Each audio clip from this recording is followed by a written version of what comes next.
surviving almost the whole day, guys. I know we're like energy low after lunch.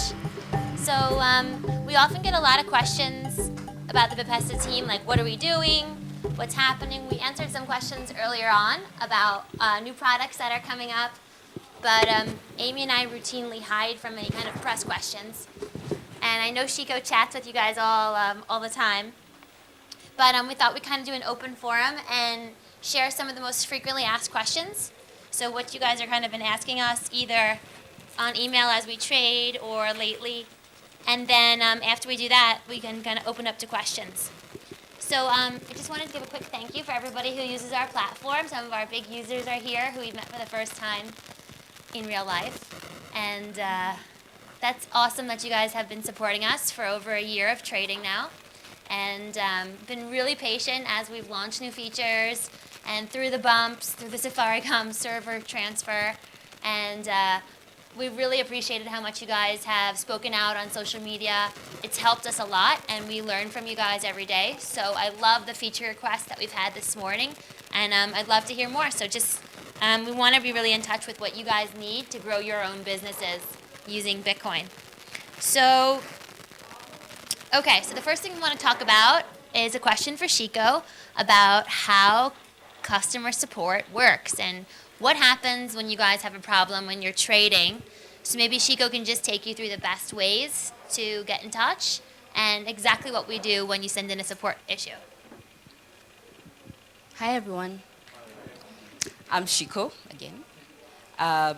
Basically, I'd say most times I have like Lawrence here who talks to me on Facebook when he has issues.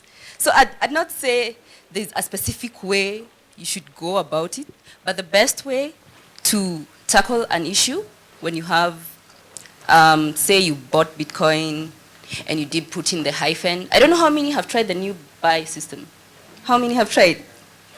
Yeah, like Chris here, he... Customer security, please. Sorry? Oh, I'm just talking about the common user errors, which you'll probably do, but hopefully not.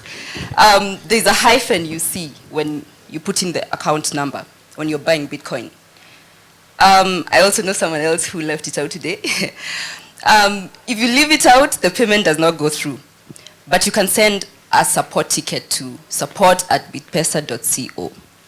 Maybe Amy will take you through some of the features, and if you guys have any questions about what you want to see on a page devoted to trading using BitPesa, this is the time to ask.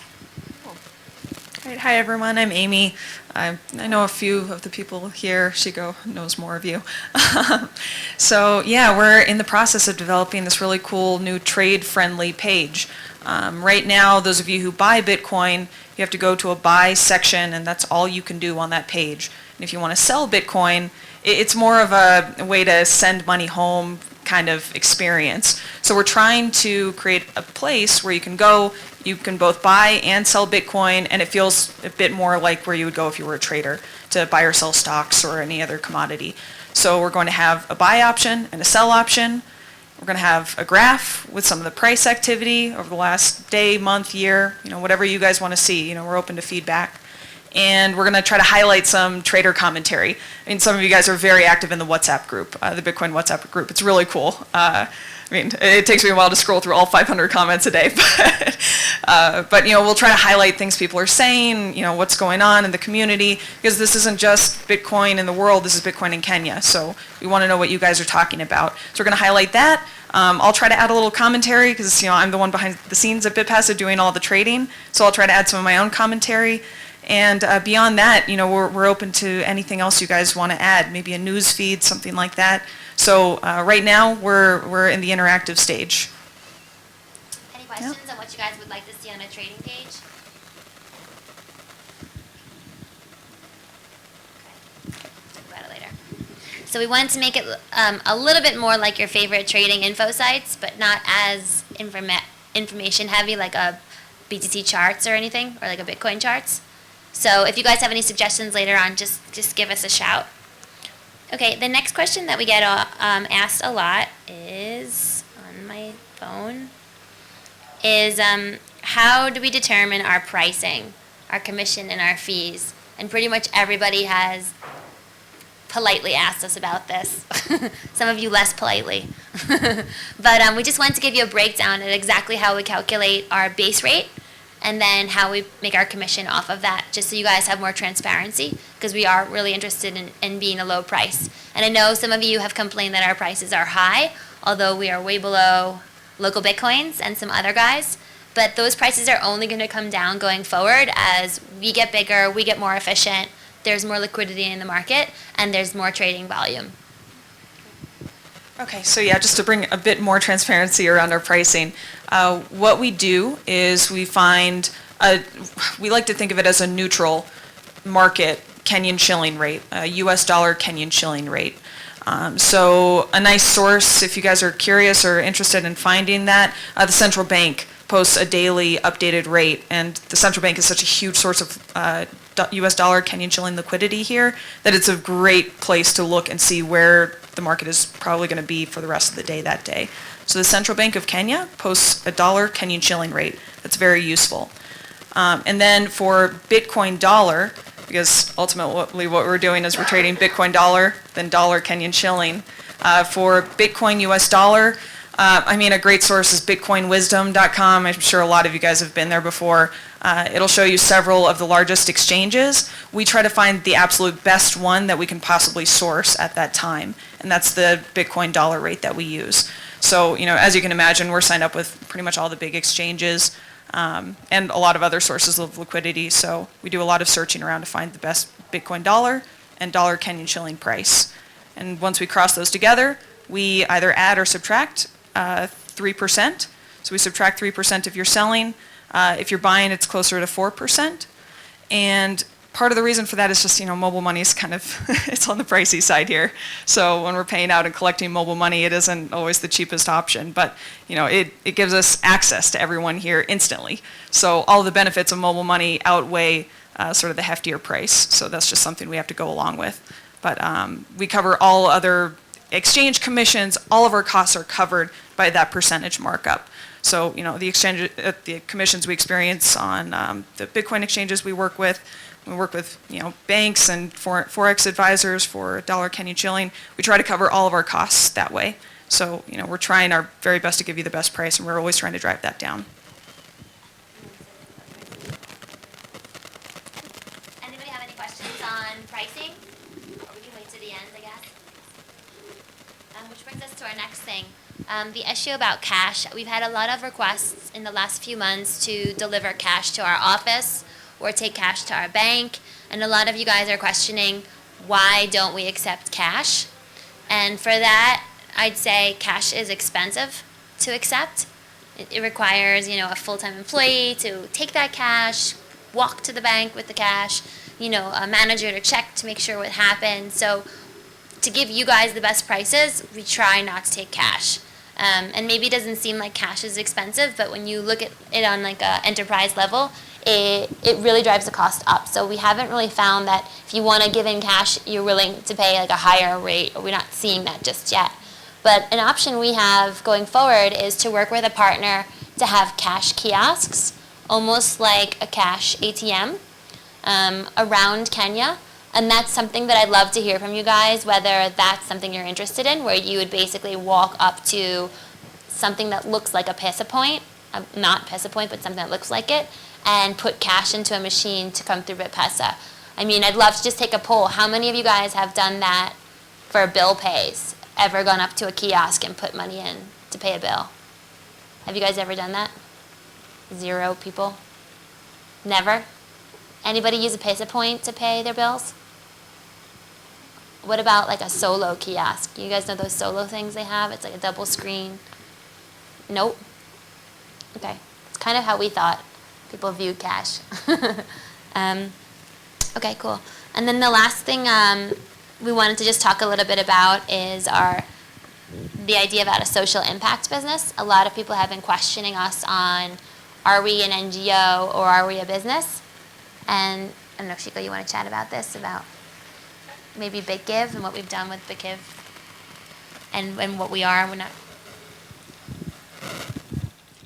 Okay. Yeah, we're not a social impact, but we've Yeah. sponsored some social impact. Okay. Yeah. Basically, we've heard a lot about Bitcoin and negativity and all that stuff, but actually, BitPesa has been involved in projects where people have donated Bitcoin. There was BitGive that built a well in, where was it? Yeah, Kakamega, a girls' school, and it was so awesome. And that actually was all Bitcoin. And there are organizations that use BitPesa to pay, to like give loans to people because it tends to be cheaper that way. We all know Bitcoin is like the cheapest way to send money from one end of the globe to another. So we have social enterprises that use BitPesa to send money or to make payments to people in Kenya or in Tanzania. So in that way, I can say that is a way that BitPesa is being used to make an impact socially, economically, but directly, I wouldn't really say that we go out there and say we're feeding orphans and stuff like that. No. But we are all about social impact, economic growth, financial stability and all that. So, yeah. I don't know. But more in a sustainable way. So Yeah. we're not registered as an NGO. We don't have a mission as a social enterprise, but a lot of our customers are, and we're really excited to give them the best product. So there's been some kind of postings and stuff on social media on who is BitPesa and what are they doing. We interact a lot with the World Bank and the UN, but it's more just like kind of a consulting advice on how they can get involved with this technology. So just some more transparency. Okay, that's really all the top questions we had. If you guys have any questions, we're happy to answer them. If you wanted to chat about any kind of trading advice or what we've seen trading at a bigger level, we're happy to chat. This is the opportunity to ask all the questions you ask me on WhatsApp. These are the They're all scared now. best suited people. Come on, guys. I know Daniel has a question. Okay, I wanted to ask about the big GIF, because I saw it somewhere. I also work with a company called Coin Outlet. They are manufacturers of ATMs, and we recently signed some form of working relationship with BitGift, so people will contribute through the ATMs to BitGift, and that's when I knew about Kakamega, the girls' school. I didn't know about it, although I'm here and somebody from elsewhere was asking me, do you know where this school is? And I'm like, no, I've never heard of it. John went there. So, okay, I didn't know. So you say, so you are like, there are people contributing through BitPesa to such initiatives. Is that what you were saying? Yeah, if a charity approaches us or an NGO approaches us, we'll sometimes waive the fee completely. Like with BitGive, we did it for free. But if it's a social enterprise that has a mission of sustainability, we do charge them a market rate. So there are NGOs or entities that have put money through BitPesa. Yeah, we definitely like transferred for them. With a subsidized rate, we pay the rate. But in general, all of our customers, even the social enterprises, pay a market rate.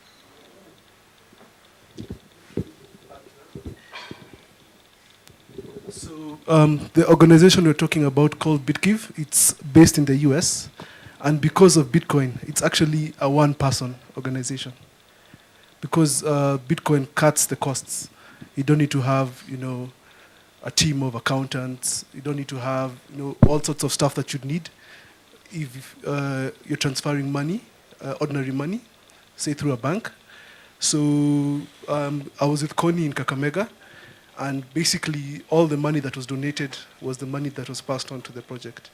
So Bitcoin, because it's transparent, gives a higher level of, transparency, and it will be a better way to crowdfund for projects or to move money very cost effectively.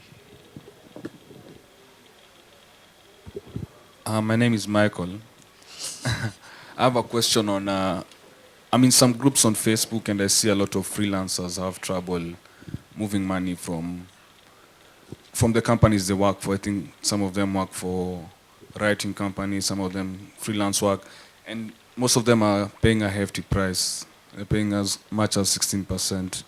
So is there any plan to sort of help these people and still make money off it, I guess? Yeah, I mean, the single best message for those people is to find any way they possibly can to bill people in Bitcoin. That's the end solution. I'm not saying that that's something that can happen overnight or will happen tomorrow, but we actually know a lot of potential customers because of that exact reason, and we encourage every single one of them, please look into accepting Bitcoin rather than, well, I don't want to point out any particular companies, I'm sure you all know them anyway, but, you know, there just aren't very good cash-in solutions for Kenya and a lot of other African countries. It's not easy to accept, especially small international payments here. So to the extent that these people can accept Bitcoin as a form of payment, you can use us as a cash-out solution immediately and, you know, get your money instantly. Thanks. I thought there was a question back there. Not anymore. Yeah, my name is Saya. I had a question regarding the legal status of Bitcoin all over the world, because we've had situations whereby in America there was one time when one of the exchanges was raided. So what I want to know is that what does the American legal authority think of it at the moment, and what about Kenya also? Yeah. Yeah. So the U.S. has actually taken a very positive stance towards Bitcoin. They are currently the only country that truly regulates it and offers licenses to Bitcoin institutions. So there are lots and lots and lots of Bitcoin companies in the U.S. that are operating legally and are acquiring licenses, either at the federal level or state by state, depending on what they're doing. So the U.S. is a very healthy environment in that respect. You know, if you're being raided or being shut down, it means you're not following the rules. And the rules are very clear, which is you know, a wonderful place to be. Nowhere else in the world is there Bitcoin regulation on the books or guidance as to what you can do as a Bitcoin company, you know, according to whatever guidelines were set forth before Bitcoin existed. So it makes the environment quite a bit more challenging in all of those other places. And that includes the UK and Europe and China and, you know, anywhere else you can possibly name. The US is the only country that currently regulates it. You see a lot of commentary from central bankers. So there are only a small handful of countries that have come out against Bitcoin, but for the most part, most countries, most central bankers are taking a relatively positive and open stance towards it, including Africa. You know, we obviously interact with central banks here quite a bit. The stance is overall open, positive, but it's a wait-and-see approach. You know, people aren't willing to write things down in rule books that'll stand the test of time when they aren't totally familiar with what the currency or the technology can do. So, you know, the best we can do, and this is a task for everyone really, is to continue promoting Bitcoin as a safe and secure payment method and educating people about it. You know, that makes everyone more comfortable, especially the regulators who are so important in creating a stable environment. Just to add to that, so although there are no rules right now for Bitcoin companies, there are general intent rules. So, you know, knowing your customer, preventing anti-money laundering are really for, they call that KYC or AML, are really there for all kinds of financial transactions, technology transactions, and we believe that when regulation does come in, they're definitely going to require these guidelines since they're required for so many other things. So what BitPesa and a lot of other companies in the space have done is we've already started following those guidelines, and I spoke about this morning. The most strict guidelines we're already following, so when that regulation comes out, we're in line with them. And we actually use the European Union, which is like one of the strictest versions of that already. So we're like even more conservative than the local regulation. And when we speak to the central banks here, we often show that as a case. And there have been other companies that have popped up in East Africa and South Africa and West Africa that have not done that, and they have already been spoken to. So although there is no official opinion, it's clear from everybody that we're speaking to that you have to follow these KYC and AML rules, which is why we ask you for your ID when you register on our site, and which is why we keep your limits to a certain level, and which is why if you're going to do an OTC or an over-the-counter trade with us, and you email us for a larger amount, we're going to ask you for additional information, just like a bank would. So we would ask you for source of funds, would ask you for the reason of the transaction, we'd ask you for an invoice. So if you get those requests from us and you're wondering why, it's because we need to kind of keep a log of this, and we've just hired a data privacy expert. So a guy from the US who's been focused on keeping data private. So even though we're collecting this data, we're not sharing it. It's not going anywhere. It's very privately held and segregated. So for us, it's very important to tell our customers that we do need you to supply some information, but you can be sure that we're keeping that private as much as possible. And we're happy to share more information if you're interested in a specific area.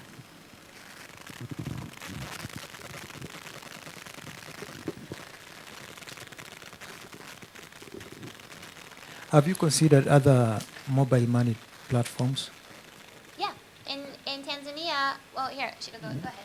Yeah, Orange, Airtel, I don't know, Equitel. Yeah, in like you were saying, in Tanzania, we are on Tigo Money. Oh, it's called Tigo Pesa, right? Tigo Pesa, Airtel, and Vodacom, which is M-Pesa. Here we have Safaricom. Yeah, and technically we have Airtel too, but I think we've had one Airtel transaction. Because That's of why the I'm saying you monopoly should issue. put different platforms. Maybe my loved ones have different mobile phone Sure, lines. Yeah. sure. I mean, in Kenya, we just don't have the critical mass. We have the capability. If you do want to send Orange money, we can do it. Mhm. But we haven't encountered Orange money yet.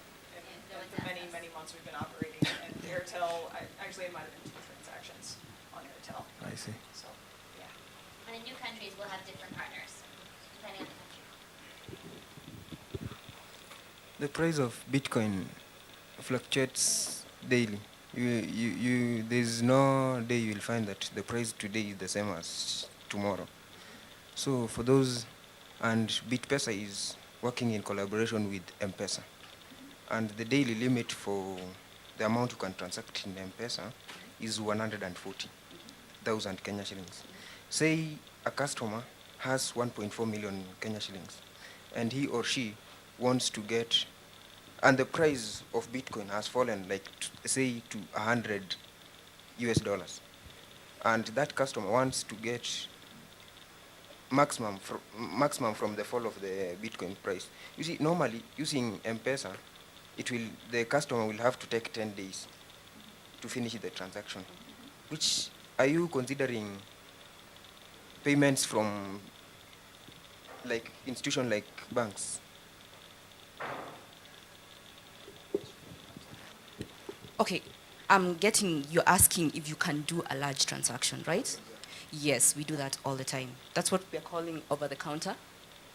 So you just write a request to trade at bitpesa.co, and we just process it for you and give you the rate at that point. And if you do it at that point, it does not change. What we quote, the amount we quote does not change, and that's exactly what you get. Yeah.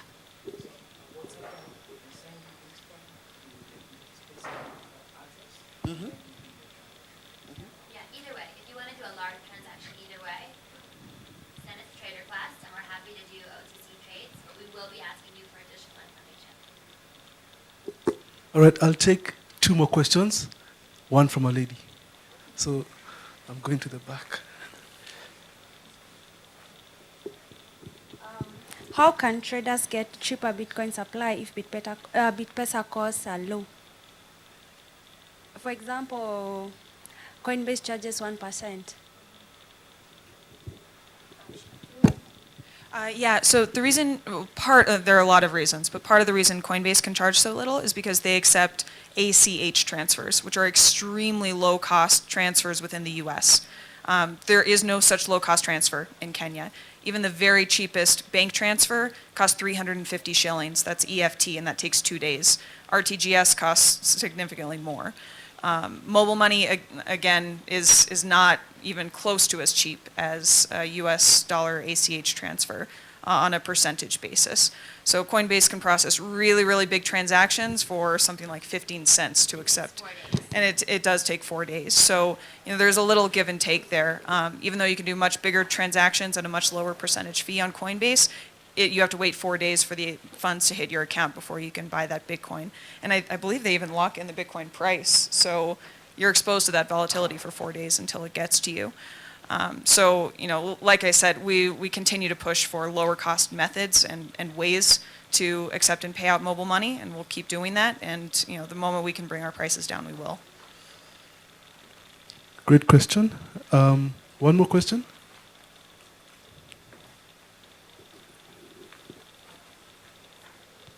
Okay, hi guys. I've not heard you mention like credit card, MasterCard, Visa card. Do you accept that? We do not accept credit cards. That one's easy. Okay, even if it's prepaid? At the moment, no, we don't. Credit cards in general are subject to an extraordinary amount of fraud, and that also includes prepaid credit cards. Prepaid credit cards are also exposed to fraud, not to the same degree as credit cards. Yeah, but it is a significant expense to accept payment methods like that. So I'll take one more question.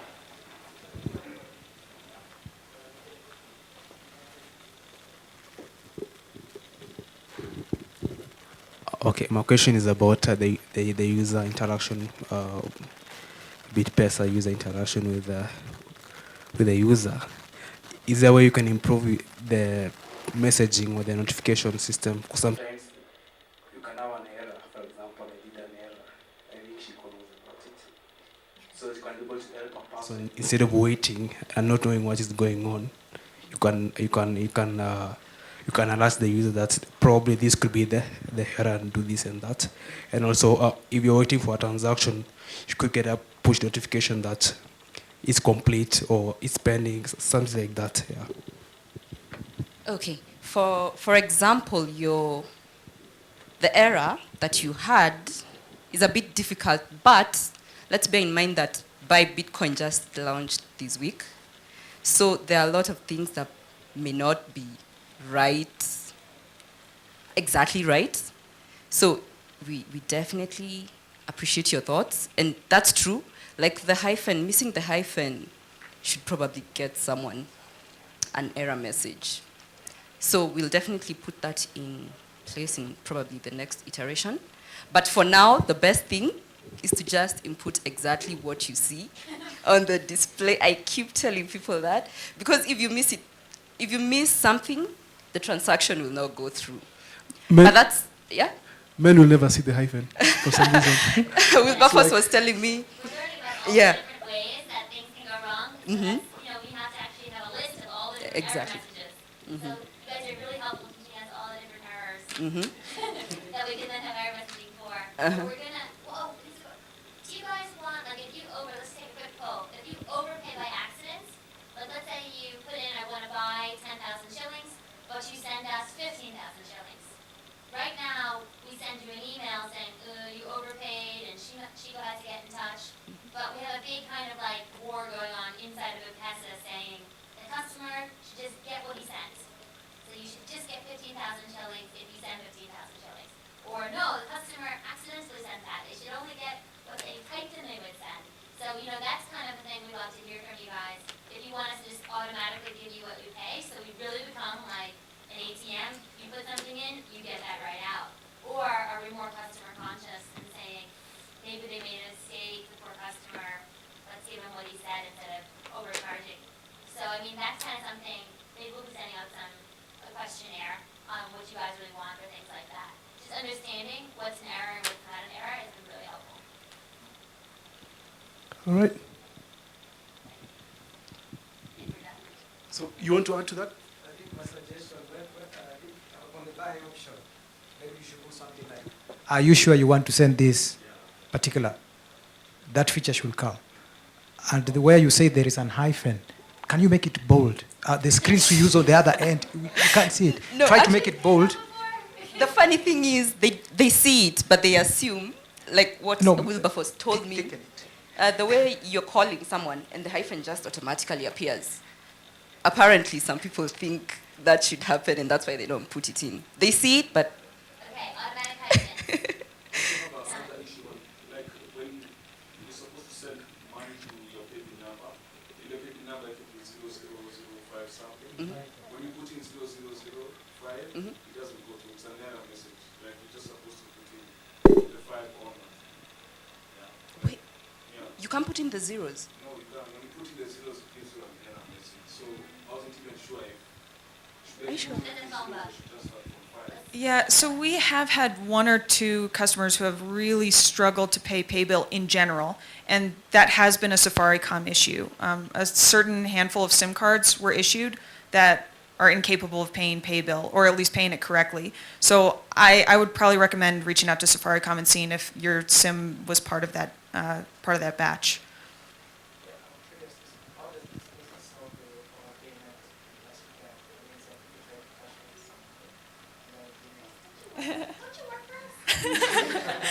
No, the question was how do we, yeah. Yeah. Yeah.